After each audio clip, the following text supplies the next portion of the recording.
네, 아까 이제 소개해드린 녹지 지역과 그다음 관리 지역, 농림 지역 관련된 어, 실제로 이제 토지가 제가 어떻게 검토한 그 사례를 조금 소개를 해드릴게요.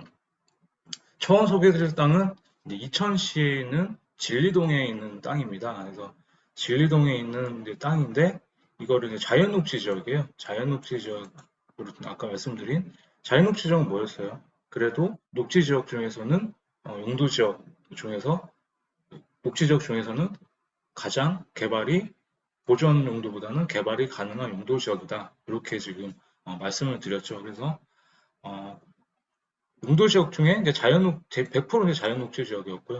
보니까 타법은 또 가축 사용 제한구역, 자연보전구역. 자연보전구역 같은 경우가 수도권에만 이렇게 수도권 정비계획법을 해가지고 수도권에만 인천, 경기, 서울 수도권이라는 게 거거든요. 인천, 경기, 서울에 있는 거기만 정비를 하기 위해서 인구가 너무 많으니까 자연보전구역, 성장관리구역, 그다음에 과밀업체구역 이렇게 세 개로 나눠가지고 규제를 합니다. 그래서 이 자연보전구역도 좀 잘 보셔야 되고요. 그리고 수질보전 특별대책지역이라는 거는 그 팔당 때 그 상수원 있잖아요. 우리 수도 나온 그쪽 상수원을 보호하기 위해서 수질을 보전하자. 특별대책지역 그 용도와 아니면 우리가 쓰는 그 하수 있잖아요. 오수. 뭐 소위 말하는 똥물이나 우리가 그래서 이렇게 빨래하고 나오는 그런 하수구에 있는 하수 같은 거를 처리할 때 그게 이제 물에 들어가면 오염이 되잖아요. 그 오염이 안 되게끔 이제 그런 저기 오염 방지를 위해서 수질 보존을 위해서 이제 특별 대책 지역을 이렇게 묶어 놓습니다. 그래서 요 두 개는 조금 눈여겨 보셔야 될 것 같고요. 그래서 땅은 지금 보시면은 지금 이렇게 100%로 해가지고 지금 자연녹지지구로 이렇게 지정이 되어 있고요. 그래서 제가 한번 이쪽에서 이제 검토를 한 거는 도시개발 사업으로 해서 공동주택 아파트를 한번 지어보자 이렇게 지금 얘기를 한 거예요. 그래서 대상지는 도시관리에서는 자연녹지역 100%고 아까 말씀드린 수도권 정비에서 자연보전으로 되다 보니까 이제 어, 도시개발 사업으로 공동주택을 한번 하면 어떻겠냐 해서 했는데 도시개발 사업이라는 게 아까 말씀드린 땅에 대해서 자연녹지 지역에서 용도 지역을 좀 자유스럽게 부여를 할 수가 있어요. 그래서 도시개발 사업으로 일단 땅을 주거 지역으로 바꿔놓고 그 주거 지역 바꿔놓은 거에서 아파트를 짓는다 이렇게 생각하시면 돼요. 그래서 도시개발법에 따른 도시개발 사업으로 이제 추진은 가능하고 자연녹지 지역 같은 경우는 근데 자연녹지 지역 같은 경우는 부지 면적이 10,000제곱미터 이상일 때 이제 지정금에 적합할 때 가능하고요. 그래서 이천도시 기본계획상에 그 상위 계획에 그 생활권 그 인구 배분이나 물량이 있어야 돼요. 그래서 그게 충족이 되더라고요. 확인해 보니까. 그래서 자연녹지 지역 같은 경우는 도시개발 사업으로 부지 면적이 10,000제곱미터 이상이면은 인구 물량이 있고 상위 계획에서 충족을 하면은 공동주택을 지을 수 있는 주거지역으로 바꿀 수 있다. 이렇게 이해를 하시면 될 것 같아요. 그래서 도시개발 사업으로 추진이 가능하고 쉽게 얘기해서 그 다음에 나중에 이제 이게 이종으로 이제 그 도시개발 사업이 인허가가 끝나면 자연녹지 지역에서 이종 일반 주거지로 바뀐다 이렇게 생각을 하시면 될 것 같아요. 그래서 아까 말씀드린 자연보전 권역은 뭐였어요? 수도권 정비계획법 수도권에만 있는 권역이에요. 근데 그 수도권 정비계획법 보니까 자연보전 권역 같은 경우는 어떻다? 지금 자연보전 권역일 때는 6만 이하인 6만 제곱미터예요. 그러니까 그 부지 면적이 6만 제곱미터 이하인 경우에만 그다음에 수도권 정비원의 심의를 득해서 할 수 있다. 그러다 보니까 대상지 면적을 6만 이하로 이렇게 땅 작업을 하시는 분들이 맞추는 이유가 지금 5만 9천 맞춰놨잖아요. 이게 수도권 정비계획법상 자연보전 권역에서는 부지 면적이 6만 제곱미터 이하인 부지 면적을 갖고 그거를 수도권 정비원의 심의를 거쳐서 이제 대상지 면적을 줄인 거죠. 그 개발을 하려고. 6만 이상이면 개발이 안 돼요. 그러니까 이것도 법에 또 나와 있어서 좀 복잡하죠. 근데 정비 1단 같은 경우는 이천시 같은 경우가 자연보전 권역이 많거든요. 그래서 6만 제곱미터 이하인 부지를 확보해야 도시개발 사업으로 가능하다. 이렇게 좀 이해를 하시면 될 것 같아요. 그래서 요새 아파트 지으려면은 인구가 주니까 그리고 이제 인구가 줄다 보니까 학교를 많이 안 져요. 그래서 보통 학생 수가 세대 수가 한 4천 세대가 돼야 초등학교 하나를 교육청에서 나라에서 인가를 받아가지고 해주거든요. 그래서 한번 요새 그 학교에 배치된 걸 학생 수 배치가 가능하냐 이것도 되게 중요하거든요. 그래서 기반시설 도로가 있느냐, 그 다음에 학교에 학생 수를 배치할 수 있느냐 이게 이제 관건이 돼요. 공동주택가들. 그래서 사업 추진 시 세대수 증가에 따라 학생 배치 알아봤더니 300세대 이하인 경우는 300세대 이하인 경우에만 그 기존에 있는 그 초등학교에 증축을 할 수 있다라고 일단 이렇게 소개를 하더라고요. 그래서 실제 접수가 돼야 이렇게 가능하다라고 일단 교육청하고 합의를 했습니다. 그리고 또 여기도 하나 걸렸던 게 여기는 또 아파트가 많이 들어오면은 기존 하수도 같은 게 이제 확 차버리잖아요. 물량이 이제 사람이 들어오니까 그만큼 쓰는 물이 많으니까. 그래서 그 상수도와 하수도 그 물량이 있느냐. 근데 여기는 하수 처리 물량이 조금 포화 상태라고 하는데 다행인 게 지금 아파트를 바로 지을 수는 없잖아요. 일단 땅에 대한 인허가 해야 되고 도시개발 사업 해야 되고 그 다음에 아파트를 지을 사업 승인 받아야 되고 그 다음에 공사하려면 최소 5년 정도 걸리기 때문에 도시개발 사업이 준공이 되고 공동주택 용지 사업 승인 시점에서 크게 문제가 되지 않을 것으로 파악이 돼서 하수 물량도 오케이 했다. 그래서 우선적으로 이 땅은 공동주택을 짓기 위해서는 자연 녹지 지역에서 일단 주거지역으로 바꿀 수 있는 도시개발 사업을 해야 되는데 도시개발 사업을 하기 위한 땅의 조건이 그 땅을 확보해야 되는 조건이 이겁니다. 아까 토지 면적의 3분의 2 이상 동의가 필요하다라는 게 그리고 세대수 증가에 따른 학생 수 배치를 진짜로 가능하냐 기존 학교에 아니면 새로 학교를 줘야 되냐 근데 학생 배치가 안 되면 인허가가 안 나요. 그렇기 때문에 요새는 교육청의 학생 배치에 관련된 그런 것도 확인을 하셔야 된다라고 일단 말씀을 좀 드리고 싶어요. 그리고 2,000건 이렇게 좀 마무리할게요. 그리고 저희가 지금 춘천에 지금 이제 하중도라고 오늘 관광지 휴양 리조트가 검토를 한 게 있는데 여기는 이제 레고랜드 아시죠? 이제 레고랜드인데 용도 지역은 자연녹지 지역이에요. 자연녹지 지역인데 여기 그때 한번 말씀드렸던 도시계획 시설이 있어요.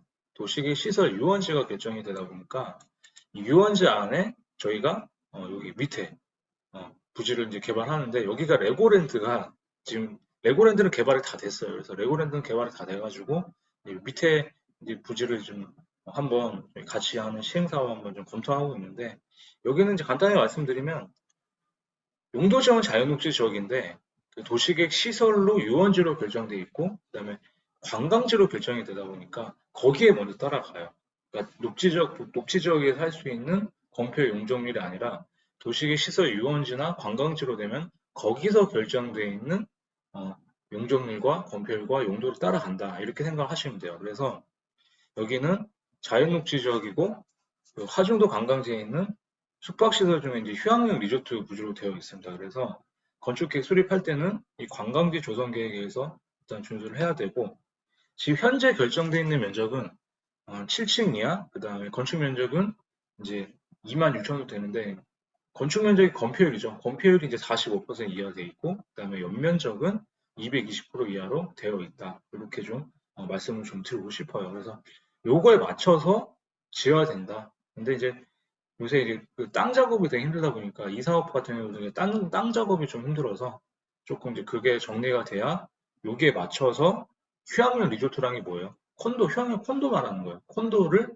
7층 이하로 해서 건폐율 45%, 그 다음에 용적 220%에 맞춰라. 이렇게 좀 말씀을 드리고 싶어요. 네.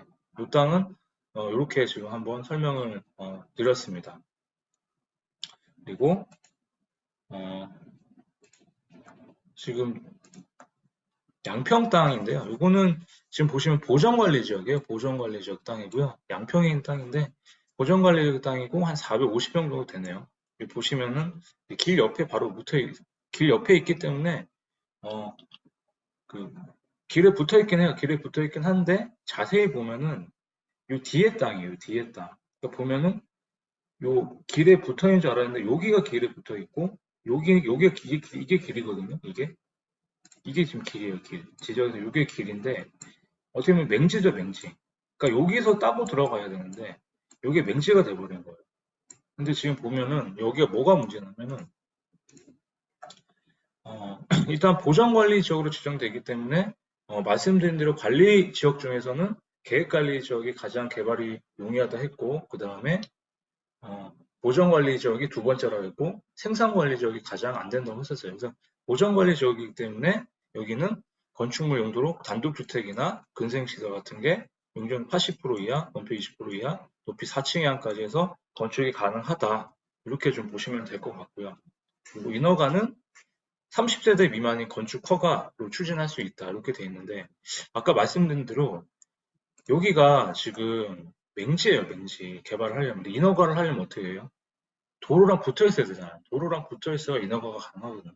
건축 허가를 위해서는 건축법상 최소 4m 도로가 붙어 있어야 되고 꼭 2m 이상이 접해야 된다. 이런 조건이 있거든요. 근데 여기 보면은 율로 들어와야 되는데 율로 들어와야 되는데 이쪽이 지금 보시면 아까 말씀드린 대로 대상지 북측에 282-1하고 요 위로 해가지고 요 두 집원을 통해서 이렇게 들어올 수 있더라고요. 여기가. 그래서 여기 같은 경우는 정확한 측량을 좀 해봐야 되는데 지금 이 지주분이 282-1하고 282-3이 갖고 있는데 여기 이 갖고 있는 땅에 대해서 승낙을 받은 그 사용 승낙을 받아야 그러니까 사용 승낙이라는 게 지금 아까 말씀드린 대로 이게 맹지니까 여기서 이렇게 따고 들어야 되는데 요 집안하고 요 위에 있는 사람들한테 동의를 받아야 이걸 도로로 쓸 수가 있는 거예요. 근데 여기를 만약에 못 사거나 사용 승낙을 동의를 못 받는다고 하면은 여기를 개발을 할 수가 없는 거죠. 그래서 이것 때문에 계속 개발을 미루다 했는데 한번 제가 진입도로 확보를 위한 지주들한테 한번 토지 사용 동의를 받아라 이렇게 말씀을 드린 땅이에요. 근데 지금 이게 작년 9월에 제가 했었는데 지금 한 뭐 10개월 지났는데 어떻게 된지는 모르겠어요. 아마 승낙이 안 됐으면은 여기 말씀드린 진입도로 미약곳이 건축 허가나 개발 행위가 안 될 것으로 예상됨 이렇게 말씀을 드렸죠. 그래서 일단은 건축 허가나 개발 행위 허가를 위해서는 진입도로 이용에 관한 동의와 매매가 필요하기 때문에 이 부분에서 지주와 협의를 해라 했던 것이 이 땅입니다. 보전관리 지역에서는 아까 말씀드린 대로 여기 보시면 알겠지만 단독주택이나 근생 같은 건 되는데 사실 시골에 주택 아니면 뭐 근생시설 커피숍 같은 거 줘봐야 뭐 잘 하시는 분은 하겠지만 거의 없거든요. 그래서 이런 거는 한번 좀 보전관리 지역 같은 경우는 그냥 주택으로 개발하는 게 좀 낫지 않을까 이렇게 한번 말씀을 좀 드리고 싶고요. 그리고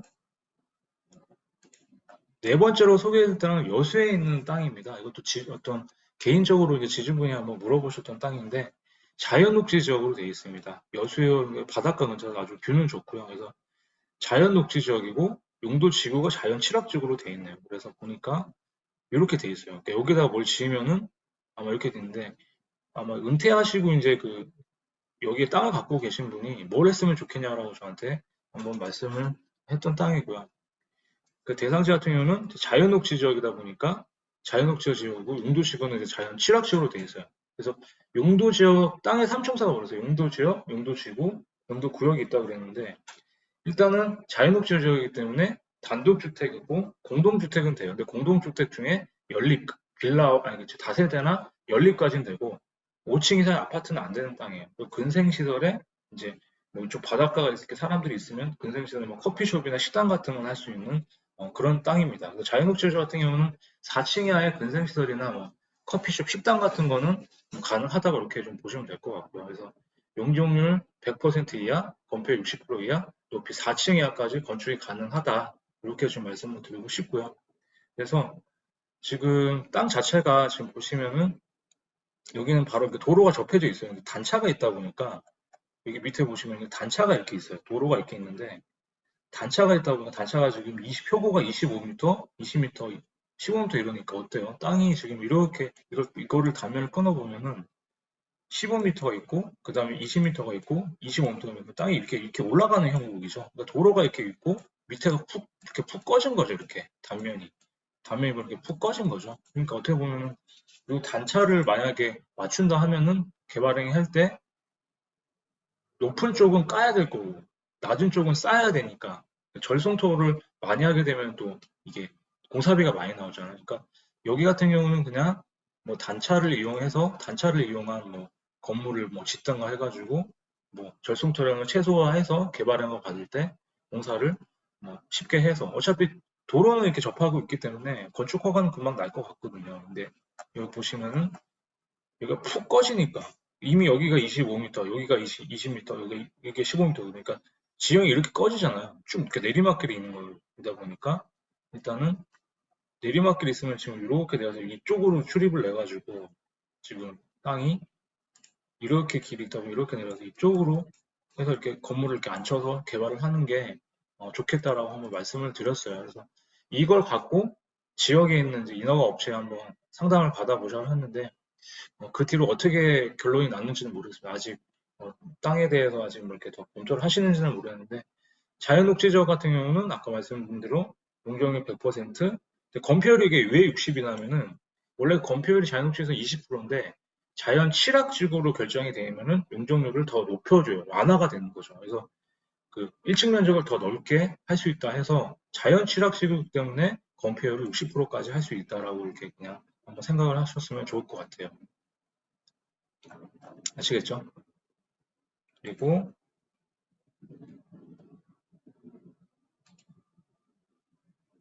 서울에 있는 이제 개발제한구역 땅인데요. 자연녹지 지역하고 보통 개발제한구역이 같이 이렇게 결정이 돼 있어요. 그래서 서울에 있는 이제 우이동에 있는 땅인데 여기도 지주분이 이제 뭘 했으면 좋겠냐 하는데 그때 말씀드렸던 대로 용도 지역이 자연녹지 지역이지만 개발제한구역으로 돼 있다 그러면은 개발제한구 법률이 더 우선시한다라고 일단 말씀을 드렸어요. 한번 사진을 보니까 굉장히 잘 돼 있네요. 그리고 북한산 국립공원에 가는 길이 있어요. 그리고 여기에서도 잘 돼서 이렇게 올라가는 길도 잘 돼 있는데 개발제한구역이다 보니까 개발제한구역에서는 아까 말씀드렸죠. 개발제한구역에 있는 지정 및 관리에 관한 특별조치법이 우선시한다. 그래서 여기는 지금 보니까 또 임야야 임야. 지목이 임야로 돼 있어요. 임야는 산지거든요. 근데 개발제한구역 해제를 안 하고 존치를 하기 위해서 일단은 한번 보니까 개발지역구 당시 지목이 대지인 토지인 경우는 건물을 지을 수가 없는 거예요. 그러니까 지목이 대인 토지나 기존의 주택이 있는 토지에만 단독주택이나 근생시설이 신축이 가능한데 여기는 지목상 임야다 보니까 이거를 단독주택이나 근생시설 자체를 못 짓는 거예요. 그러니까 어떤 건물을 못 짓는 거죠. 주택이나 식당 같은 걸 못 한다라는 거예요. 그래서 한번 물어봤어요. 물어봤더니 일단 개발 임야가 산지잖아요. 산지를 농지로 바꿔야 또 메리트가 있는데 농지로도 바꿀 수 있냐고 물어봤더니 농지로 만드는 개간도 조건과 허가가 받기가 까다로워서 할 수 있는 행위가 거의 없다. 이렇게 지금 나와 있는 거예요. 그래서 결론은 뭐냐? 우이동 같은 경우는 자연녹지적 땅이지만 용도구역 중에 개발제한구역으로 돼 있으면은 일단 개발제한구역의 해당 제한이 더 세다. 그래서 개발지역의 모든 행위의 제한은 다른 법보다 이 개발지역 지정 및 관리에 관한 특별조치를 우선 적용하기 때문에 임야 같은 경우는 지금 임야이기 때문에 대상지 건축물 신축이나 행위 제한이 불가하다. 못 짓는다. 그래서 추후에 이제 개발제한구역 해제 여건문을 보던가 아니면 그냥 뭐 개발행위 허가 아니 저 개발제한구역에서 할 수 있는 뭐 원두막이라든지 뭐 작은 시설 가설 건축물을 줘가지고 그냥 뭐 사람들한테 뭔가 이렇게 뭐 거기서 아이스크림 판다거나 아니면 뭐 쉬었다 가라는 뭐 휴양시설이나 이런 걸 하는 게 오히려 더 낫지 않을까. 어떻게 보면 그 등산객들을 좀 도와주고 좀 쉬어갔다는 어떤 뭐 기부 찬합의 얘기도 있는데 사실 자기 땅에다가 뭐 이렇게 무료봉사처럼 하기는 쉽지는 않죠. 근데 이 땅 같은 경우는 자연녹지적인데 개발제한구역이다 보니까 개발제한구역 할 수 있는 행위 제한을 따로 받는다. 이렇게 지금 한번 생각을 해 주셨으면 좋겠습니다. 그리고 파주 땅 한번 소개를 해드리면 파주 같은 경우는 계획관리적 땅입니다. 관리적 중에 계획관리적. 그래서 계획관리적 땅은 어땠어요? 관리적 중에 그나마 도시 외지적 중에서도 그나마 가장 개발이 양호한 용도 지역이 계획관리 지역이다. 그래서 이건 꼭 외워주시고요. 파주 같은 경우가 그래서 지금 계획관리 지역 땅인데 한번 보니까 되게 이렇게 또 돼 있네요. 근데 땅이 이렇게까지 있으면 좋을 텐데 이렇게 일단 그 무슨 오리 형상처럼 생겼고 대상지가 바로 도로랑은 붙어 있습니다. 잘 돼 있네요. 그죠? 그리고 지금 보니까 어, 농지예요, 농지. 농지다 보니까 일단 완만해요. 그래서 완만해서 굳이 뭐 이렇게 막 산지처럼 이렇게 개발이 막 어렵거나 이러지는 않을 것 같습니다. 그래서 한번 봤더니 파주시 도시계획서를 보니까 계획관리지역 내에서는 일단 3만 미만으로 이제 건축 허가를 통한 개발행위 의제로 지을 수가 있다. 뭘 지을 수가 있느냐? 4층 이하의 단독주택이나 공동주택을 지을 수가 있다. 그래서 용적률 100%, 그다음에 건폐율 40%까지 건축이 가능하고, 그다음에 여기가 개발행위 허가를 이제 받기 위해서는 인목 축적 조사나 뭐 평균 경사도 18도 미만인 경우에만 가능하다. 원래는 산지가 아닌데 산지가 아닌데 그러니까 산지가 아닌데 개발행위 허가 조건이 이렇게 돼 있네요. 그리고 어, 파주시 같은 경우는 파주시 도시계획조례에서 연면적 3,000제곱미터 이하, 그다음에 부지면적 7,000제곱미터 이하인 경우에, 그다음에 주택호수가 10호 이하인 경우에는 도시계획위원회 심의를 안 받는다. 그러니까 면적이 지금 부지 면적이 1,900이기 때문에 계획관리지역에서는 부지 면적 3만 제곱미터 미만까지는 심의를 안 받고 그냥 건축 허가나 그런 걸 해서 할 수 있다. 근데 건축 허가는 또 별도로 좀 심의가 있긴 있어요. 근데 개발인 허가 받을 때는 좀 쉽게 협의만 해서 끝낼 수 있다라고 이렇게 좀 할 수 있는데, 여기에서 또 하나 걸린 게 뭐냐면 제한보호구역이 있어요. 제한보호구역. 제한보호구역이 뭐냐면 군사시설 그 보호구역에 이제 그 작전구역 해가지고 자기네들이 이제 우리나라도 분단국가잖아요. 그 북한군이 뭐 쳐들어오거나 이렇게 할 수 있기 때문에 그 어떤 보호구역을 줘가지고 건축물을 짓기 전에 이런 높이 같은 규제를 하거든요. 그걸 인허가 추진할 때 군부대 협의해서 어느 정도 지을 수 있냐, 되냐 안 되냐 이런 거를 먼저 협의를 해야 된다. 그래서 계획관리지역 같은 경우 아까 4층 이하, 용적률 100%, 건폐율 40% 이하의 타운하우스 같은 거는 지을 수가 있다 하는 게 이 케이스를 보시면 될 것 같습니다. 그리고 이거는 그냥 지나갈게요. 그 용인에 있는 땅인데요. 용인에 있는 땅이 아까 자연녹지적 땅이에요. 용인에. 수지구에는 풍도통 땅인데 여기도 자연녹지적은 뭐가 가능하다? 4층 이하의 빌라나 타운하우스, 그리고 전원주택을 개발할 수 있는지 그런 보자는 거죠. 그래서 용적률은 100% 이하, 그 다음에 건폐율 20% 이하, 그 다음에 4층 이하 이렇게 되어 있어요. 그래서 땅은 지금 이렇게 되어 있고 지금 현재 자동차 운전하고 있는 풍도초동 땅입니다. 그래서 한번 봤더니 여기 같은 경우는 지금 할 수는 있어요. 할 수는 있는데 요새 용인시 같은 경우가 그 성장관리 방안이라 해가지고 성장관리 방안 해가지고 난개발 같은 방지를 하기 위해서 타운하우스 같은 거를 좀 이렇게 억제를 하고 이런 좀 규제를 하는 규제를 하는 방향으로 가고 있더라고요. 그래서 근데 자연녹지 지역에서는 아까 말씀드린 대로 할 수는 있다. 할 수 있는데 이제 그 조건이 뭐냐? 사업 분야에 농지나 산지가 포함이 되다 보니까 농지는 뭐야? 지목상 전답 과수원이 농지는 따로 농지 전용 허가를 받아야 되고 지목이 임야인 산지 같은 경우는 산지 전용 허가를 받아야 된다. 그래서 근데 여기가 또 여기 자연녹지 지역인데 면적이 1만이 넘어요. 1만이 넘다 보니까 만제곱미터 이상이 되면은 개발행 허가 받을 때 용인시 도시계획 심의를 거쳐야 한다. 이렇게 나와 있고, 그다음에 국유지 같은 거 있어요. 나라 땅 같은 경우는 나라 땅이 포함이 되면은 일단 이게 행정재산인지 아닌지 국어 같은 게 많거든요. 그러니까 국어 같은 경우는 일단 그 행정재산이기 때문에 일반 재산으로 일단 그 용도 폐지가 가능한지 한번 보고, 행정재산이면 용도 폐지해서 일반 재산으로 전환시킨 다음에 그거를 용인시 뭐 관련 부서에서 일반 재산 전환해가지고 이제 그거를 매입을 할 수 있다. 국공유지 매입은 그렇게 하셔야 돼요. 그래서 그거를 다 매입을 해서 국공유지 매입은 이제 인허가 진행하면서도 할 수 있거든요. 그래서 일단은 그 안에 있는 사유지하고 확보를 해서 타운하우스를 짓는 인허가를 진행하면은 가능하다. 그래서 이렇게 오늘 좀 말씀을 좀 드리고 싶어요. 그래서 오늘은 제가 준비한 거는 여기까지로 일단 하겠습니다. 그래서 만약에 제가 라이브로 했으면 좀 더 많은 거를 같이 좀 묻고 이렇게 질문했을 텐데 오늘 좀 일방적인 설명만 좀 해드려서 좀 죄송스럽게 하고 일단은 이렇게 오늘 2주차는 마무리를 하고요. 다음 주에 조금 더 할 수 있으면 더 다른 땅 가지고 한번 소개를 해드리고자 하겠습니다. 네, 잘 들어서 감사하고요. 주말 잘 보내십시오. 감사합니다.